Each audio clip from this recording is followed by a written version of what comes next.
Many have been asking this question, and I think that it's about time for us to probably take the question head on and to address it and hopefully resolve some of the conflicts that people have with the whole issue and the confusion as well. Mainly it's confusion or lack of study or assuming that we are the same as others which may have certain similarities of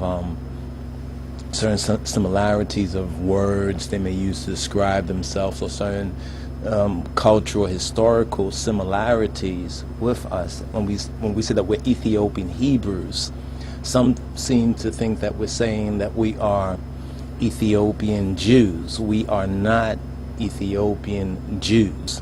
The line of Judah society is not Ethiopian Jewish society. There are Ethiopian Jews and are Ethiopian Jewish organizations. Some of them we fellowship with from time to time regarding certain matters of common interests, certain common denominators, things that we share in common, and we dialogue and reason with different groups. And we have worked with certain Ethiopian Jews, Beta Israel, as they call themselves, or Falasha Murras. We also want to address the Falasha Murra question, the Falasha Murra, or the Ethiopian cryptic Jews. I think this is a very good issue as well, because we came across an article, and let's just bring it up right here, article on Deutsche Welle. It's Bamarinya, it's in the Amharic language. It says, Falasha Moran, Kalchop Yawad Israel, Le Masa Gabat, Lemi Darago Mukra.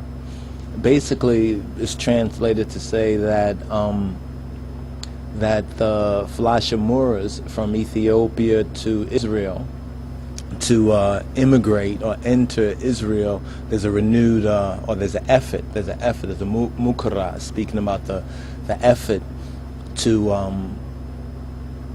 import, in a sense, masgabat, to import Falasha Murras, or the Falasha Muran, ka chop iyawoda Israel, le masgabat yamida rago mukara.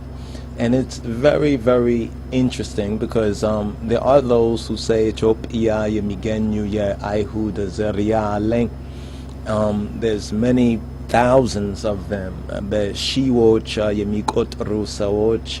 that want to go with Israel, le nefles yasgabutina mamela kecha yemiya meremru bale sultanatina Israel balefowa samint wode chopia lekalech.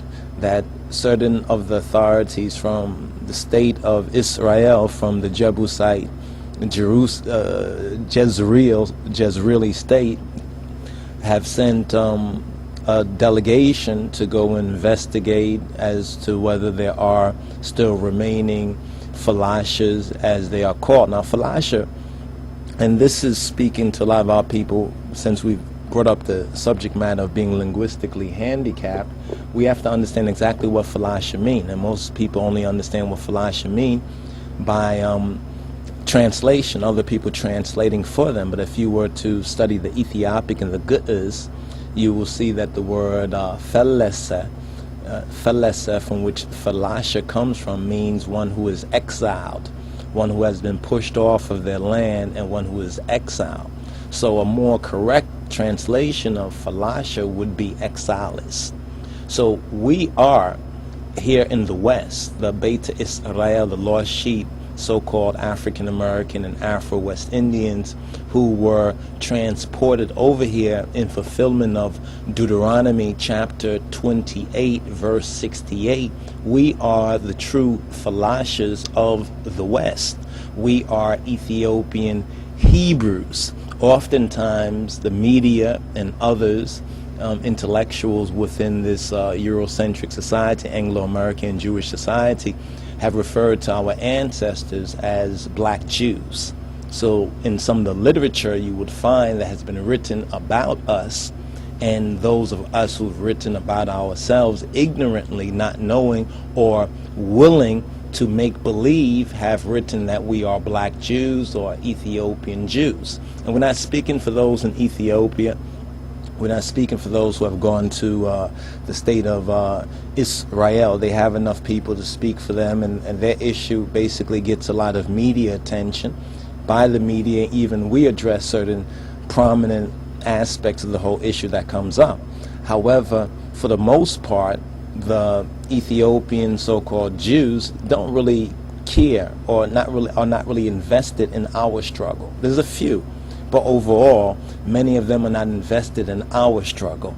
You understand? As a people, many of them have bought into the make-believe lie with the so-called Jebusis and Jebusites and the Canaanawian, who they believe are Jews, are their Jewish brothers, who are actually Ashkenazis and Khazars. This is all very interesting, and some are even beginning to learn these things for themselves now that they're in the West, now that they have access to the education and the media. Some of them reluctantly are beginning to learn that what we've been saying for so many years concerning the so-called Jews, European white Ashkenazi Jews, are true, even though they now are kind of caught up because many of them have been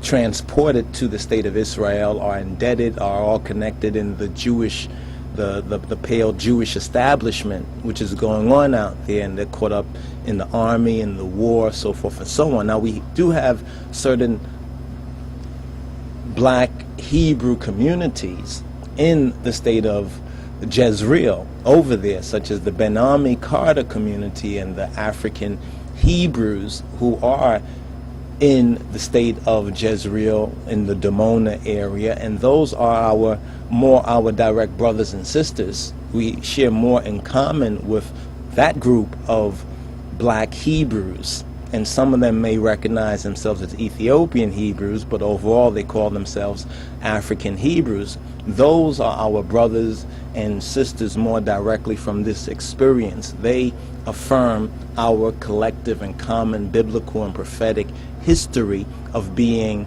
Ethiopian African Hebrews and the once lost but now found Beta Israel.